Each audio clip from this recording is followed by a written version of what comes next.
Very good afternoon students, I hope आप सभी अच्छे होंगे। मेरा तो बिल्कुल जोश अच्छे से हो रहा है क्योंकि जब हम आरएमसी की 7th क्लास में पहुंचे हैं तो और जो व्यूज है, व्यूज मेन मोटिव नहीं होता, मेन होता है कि बच्चा उसको पढ़ रहा है नहीं पढ़ रहा। तो मुझे बड़ा अच्छा लगता है जब कमेंट में बच्चे मैसेज करते हैं, उस चीज का जवाब देते हैं जो कमेंट में डाला जाता है क्वेश्चंस, तो बड़ा अच्छा लगता है। तो ये ज्योमेट्री हम 7th पार्ट हम कर रहे हैं। इसके बाद आपका जो 8th पार्ट होगा और 9th पार्ट जो होगा वो आपके डाउट का होगा, जो आपके न्यूमेरिकल क्वेश्चंस होंगे। अरिहंत की बुक से उसमें से जो क्वेश्चन बच्चे को डाउट होते हैं वो करवाते हैं। तो 7th पार्ट आज हम कर रहे हैं, इसमें हम करेंगे जो फिगर है वो आपकी आएगी सर्कल। ये जो टॉपिक है ये 8th क्लास के है, कनेक्ट करता है, वैसे 9th क्लास को ज्यादा कनेक्ट कर पाएगा। तो समझिए ये सर्कल शेप है। सर्कल क्या होता है सर? एक पॉइंट से आप सारे जितने भी पॉइंट्स उन फिक्स डिस्टेंस से आप उनको अगर आप बनाते हैं, या फिर आप ये समझिए तो यहाँ पे आप एक किल लगा के और उसमें थ्रेड लगा के और एक उसमें थ्रेड में एक मार्कर लगा के और उसके चारों तरफ ऐसे घुमा दो तो वो क्या शेप बनाते हैं? सर्कल। अब अगर आप ध्यान देखो जो बीच में आपने जो अपनी नीडल रखी थी वो तो आपका बनेगा सेंटर। क्या बोलते हैं उसको हम? सेंटर। ठीक है। फिर जो सेंटर से और जो आपका चौक जहां पे आपने चौक रखा था, ये जो डिस्टेंस है इसको बोलते हैं हम रेडियस। इसको क्या नाम बोलते हैं बेटा? रेडियस। अब ये कंप्लीट जब घूम के आ रही है तो इसने क्या शेप बनाया है? सर्कल। तो ये बहुत सारे पॉइंटों का कलेक्शन है ये circle. It is the collection of your, कई बार लोकस वर्ड यूज करेंगे, तो it is a collection of points from a fix distance. एक फिक्स डिस्टेंस से जो आपका डिस्टेंस अगर ये आर है तो अगर मैं यहाँ पे भी बनाऊंगा तो इसको भी आर बोलूंगा, यहाँ से यहाँ बनाऊंगा तो ये भी क्या होगा बेटा आपका आर, यहाँ से यहाँ बनाऊंगा ये भी क्या आपका डिस्टेंस आर। तो फिक्स डिस्टेंस है थ्रू आउट आपका कंप्लीट करते वक्त। तो ये आपका है सर्कल से सेंटर रेडियस। अब कुछ वर्ड्स और आते हैं वो समझिए। तो सर्कल में जो आपका बीच में होता है सेंटर बोलते हैं। सेंटर से जो डिस्टेंस होती है आपकी सर्कल की तरफ एक पॉइंट पे, तो वो आपको क्या कहलाता है? रेडियस। अगर ये कंप्लीट मान लेते हैं कोई ऐसी लाइन जो सर्कल से, सेंटर से और सर्कल को 2 पॉइंट पे टच कर रही है, ओनली टच कर रही है, क्रॉस होने रही, टच कर रही, तो उस पॉइंट को हम क्या बोलेंगे? उस लाइन को हम क्या बोलेंगे? डायमीटर। क्या बोलेंगे बेटा? डायमीटर। डायमीटर क्या होता है? It is the double of radius. Diameter जो होती है वो रेडियस की क्या होती है? डबल। क्वेश्चन आ जाते हैं रेडियस गिवन डायमीटर निकालो तो आप निकाल सकते हैं। तो सिंपल रेडियस आपकी सेंटर से सर्कल के जो बीच में जो डिस्टेंस होता है, और जो डायमीटर होती है वो सर्कल के 2 पॉइंट को टच करती है और कहां से पास होती है? सेंटर से। क्योंकि ऐसी लाइनें भी जो होंगी, मान लेते हैं कोई लाइन है वो सर्कल के 2 पॉइंट पे टच कर रही है मान लेते हैं, तो सर क्या ये भी डायमीटर? नहीं, जब वो लाइन सेंटर से पास नहीं हो रही, रिमेंबर जो सेंटर से पास हो रही है वो सर्कल को 2 पॉइंट पे टच कर रही है, वो तो आपके बन गया डायमीटर। बट ऐसी लाइन जो सर्कल को 2 पॉइंट को टच कर रही है बट सेंटर से पास नहीं हो रही, तो वो आपके लिए क्या कहलाएगी? कोड। क्या बोलेंगे? कोड। कई बार बच्चे कहते चोड़, चोड़ नहीं है, दिस इज द कोड। क्या बेटा? ये कोड, CHORD, कोड। समझ में आ गया? तो कोड क्या होती है कि सर ऐसी लाइन जो सर्कल को 2 पॉइंट पे टच करे, या फिर ऐसी लाइन सेगमेंट, क्योंकि लाइन तो क्या होता है आप पास हो जाएगी, तो ये लाइन सेगमेंट है जो सर्कल को 2 पॉइंट पे टच करे, आगे पास ना हो। फिर सर कुछ ऐसी लाइनें भी तो होंगी जो सर्कल को 2 पॉइंट पे टच तो करेगी बट वो पार हो जाएगी, मीन्स या तो पीछे से निकल के आ रही हो तब भी, या फिर यहीं पे रुके, या फिर पीछे से बाहर, दोनों कंडीशन सेम है। मीन्स ऐसे भी हो सकती है, पीछे से निकल आ रही हो और ये पास का, ऐसे सर्कल को 2 पॉइंट पे टच कर रही हो। ऐसी लाइन जो सर्कल को 2 पॉइंट पे टच कर रही है और पास भी हो रही है, उस लाइन को हम बोलेंगे सेकेंड लाइन। कैसी लाइन बेटा? Second line.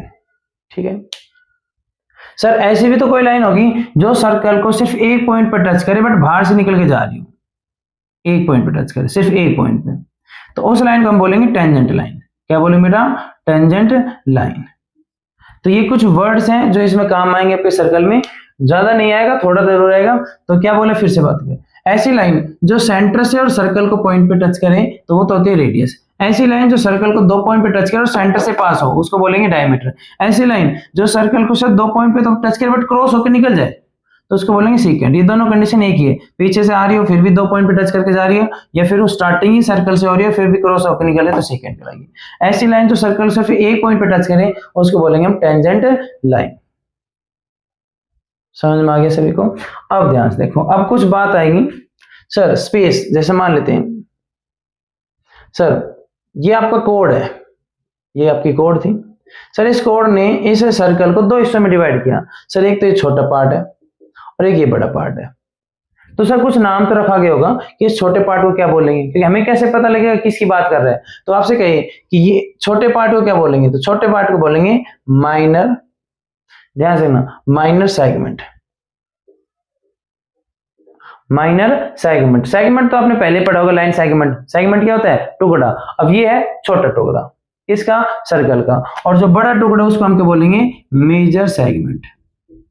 Major segment. तो कोड जो है वो सर्कल को दो पार्ट्स में डिवाइड करती है, एक माइनर सेगमेंट होता है, एक मेजर सेगमेंट होता है। समझ में आया बेटा सबको? सर ऐसी लाइन जो ये तो रेडियस है, दो रेडियस से मिलके अब ये जो हिस्से डिवाइड हुए, एक हिस्सा ये हुआ, एक ये हुआ, पिज्जा शेप में। अगर आप समझ पा रहे हो तो पिज्जा बन गया है। ये है ना, पिज्जा के आते हैं ना, तो ये एक टुकड़ा है पिज्जा का। तो इन टुकड़ों क्या बोलेंगे? सर ये तो छोटा है, यस है ना, ये तो छोटा दिख रहा है और ये बड़ा दिख रहा है, तो इनका नाम भी तो कुछ होगा। तो दो, रिमेंबर दिस, ऐसा स्पेस जो दो रेडियस, और इसको क्या बोलेंगे? आर्क।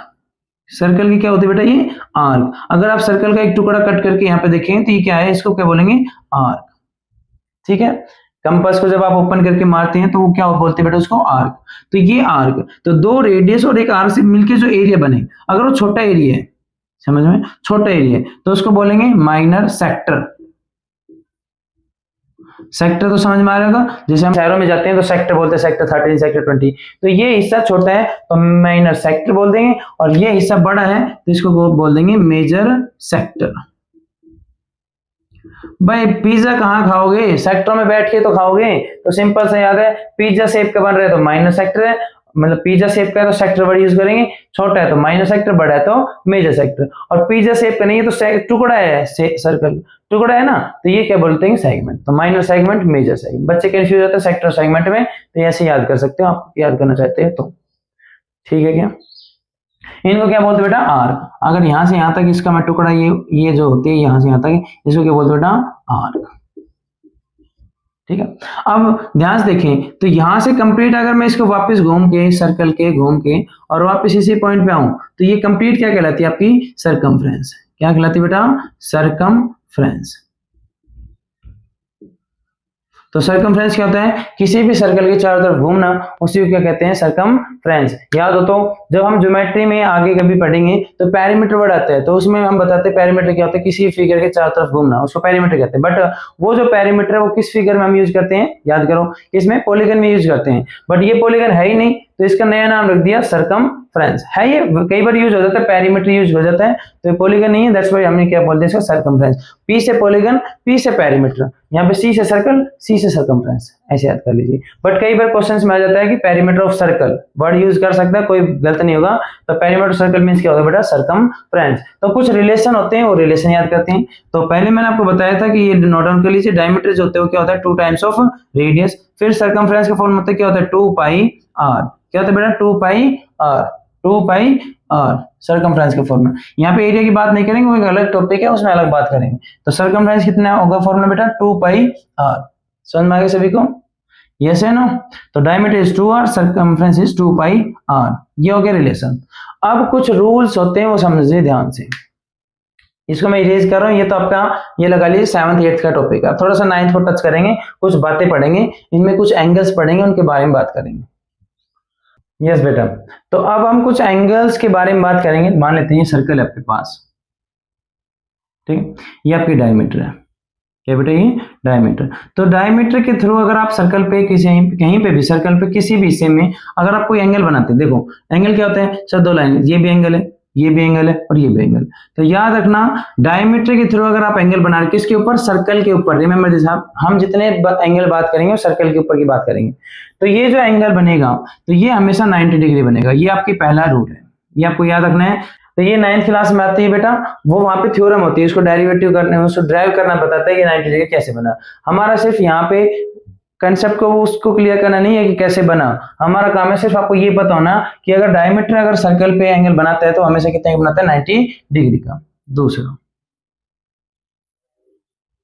ये सर्कल मान लेते हैं कोई कोड है, ये क्या बेटा? आपकी कोड। अभी थोड़ी देर पहले बताया कोड क्या होती है? सर्कल को 2 पॉइंट टच करती है तो सेंटर से पास में। तो अगर सेंटर से कभी भी कोई लाइन ड्रॉ करेंगे, रिमेंबर दिस, सेंटर से कभी भी लाइन ड्रॉ करेंगे कोड के ऊपर, क्या मैंने अगर सेंटर से कभी लाइन ड्रॉ करें कोड के ऊपर और वो 90 डिग्री एंगल बनाए, कितने डिग्री का बनाए? 90 डिग्री का। तो जिंदगी में याद रखना, जो ये कोड थी आपकी ए बी नाम की, वो कोड क्या होगी? 2 इक्वल पार्ट्स में डिवाइड हो जाएगा। If we draw perpendicular on chord from centre, then कोड बाइसेक्ट। तो जो कोड होगी वो क्या हो जाएगी आपस में बाइसेक्ट। इसका मतलब AO is equal to OB। Remember this, कभी भी सेंटर से कोई लाइन ड्रॉ करें परपेंडिकुलर अगर वो किसी कोड पे जा रही है तो AO is equal to OB। Question क्या आएगा कि आपके पास AB tan दे रखी है तो find the value of AO। तो आप क्या कहेंगे, अगर ये 90 डिग्री एंगल है तो क्या कहेंगे AO is equal to half of AB। तो ये tan था तो ये कितना हो जाएगा 5। समझ में आ गया। इंपॉर्टेंट है दूसरा, क्लियर है। तीसरा देखिए,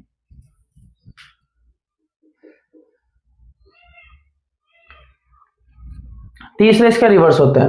अगर कोई कोड है और सेंटर से कोई लाइन ड्रॉ करी आपने, अब आपने ये नहीं पता कि वो सेंटर से क्रॉस करने के बाद कितना एंगल बना रही, बट वो क्या कर रही है, ए बी जो कोड थी उसको दो इक्वल पार्ट्स में डिवाइड कर रही है, means AO is equal to OB है।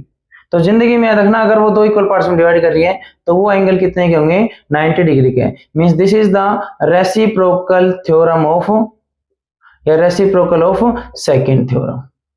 समझ में आया। उल्टा, अगर वो 90 डिग्री एंगल है तो कोड को हाफ डिवाइड करेगी, अगर वो हाफ डिवाइड कर रही है तो वो एंगल कितने का होगा, 90 डिग्री का होगा। समझ में आ गया। फोर्थ पॉइंट ध्यान देखना। अब जो 2 पॉइंट है वो बहुत इंपॉर्टेंट है, ध्यान देखिए। अगर आपके पास कोई सर्कल है, ठीक है, कोई कोड है, उसके द्वारा उस सर्कल पे दो जगह एंगल बनाए जा रहे हैं। एक एंगल ये है, सेम कोड के द्वारा अगर सर्कल पे दो एंगल बनाए जाते हैं तो जिंदगी में याद रखना वो दोनों एंगल आपस में क्या होंगे, इक्वल। अगर ये x है तो ये x है, तो हम लिख सकते हैं सेम कोड, ये लिखा आता है सेम कोड सबस्टैंड। सबस्टैंड का मतलब है कि वो कुछ बना रही है, तो subtend equal angles on circle. Same कोड subtend equal angles on circle. अगर ऐसे 20 भी बनाती है तो 20 के 20 आपस में इक्वल होंगे, बट होना चाहिए वो सेम कोड। अब बच्चा क्या होता है, पेपर में क्या होता है, कंफ्यूजन करने के लिए वो कोड को क्या करते हैं, गायब कर देते हैं, ये कोड मान लेते हैं। तो बच्चे ये और ये एंगल आपस में होंगे तो क्या होंगे, आपस में इक्वल। सेम चीज देखो, अगर मैं ऊपर कोड बनाऊं इन दोनों से, हाँ या नहीं, तो ये सेम कोड है। यहाँ पे कौन सा एंगल बन रहा है, एक एंगल ये बन रहा है और एक एंगल ये बन रहा है, तो ये एंगल आपस में क्या होंगे बेटा, ये भी इक्वल होंगे। इस बात का ध्यान रखें हमेशा। तो same code subtended equal angle on circle. Fourth point सबसे इंपॉर्टेंट है, पहले बता रहा हूं, तो ध्यान से देखें। कई बार कोड गायब कर देता है, कई बार कोड दिखा देते हैं। तो अगर ये कोड आपको दिख रही है और ये नहीं दिख रही, तब भी अगर सेम कोड से बन रहे हैं दो एंगल तो दोनों आपस में इक्वल होंगे, और ऊपर से देखें तो ये भी आपस में इक्वल होंगे। ठीक है। तो अब फिफ्थ जो है वो सबसे इंपॉर्टेंट है, पहले बता रहा हूं बेटा। फोर्थ और फिफ्थ सबसे इंपॉर्टेंट है, पहले बताया आपको। तो फिफ्थ पार्ट देखिए अब इसका ध्यान से। एक सर्कल है आपके पास, सेम कोड है, याद रखें इन दोनों में कोड सेम की बात हो रही है। सेम कोड है, एक सेंटर पे एंगल बना रही, कहां पे बना रही बेटा वो एंगल, सेंटर पे, और एक बना रही सर्कल के किसी भी हिस्से पे, तो remaining part of the circle. तो ये दो है, एक एंगल आपका सेंटर पे, एक एंगल आपका कितना है कहां बेटा, सर्कल के किसी भी एक हिस्से में। तो जिंदगी में याद रखना, अगर ध्यान रखें जो एंगल है कहां पे बन रहा है, सेंटर पे, angle subtended on centre is double, वो डबल होगा किससे, angle subtended bye A code on remaining part of the circle, remaining part of circle. ध्यान से देखो, सबसे इंपॉर्टेंट है ये, पहले बता रहा हूं, वापस रिपीट करता हूं। एंगल सबटेंडेड ऑन सेंटर, जो एंगल बना रही है सेंटर पे, इज डबल, वो दुगना होगा। मींस अगर ये 100 है तो ये डबल है, मींस अगर ये 50 है तो ये डबल है। इसका मतलब angle subtended on the centre is double angle, double of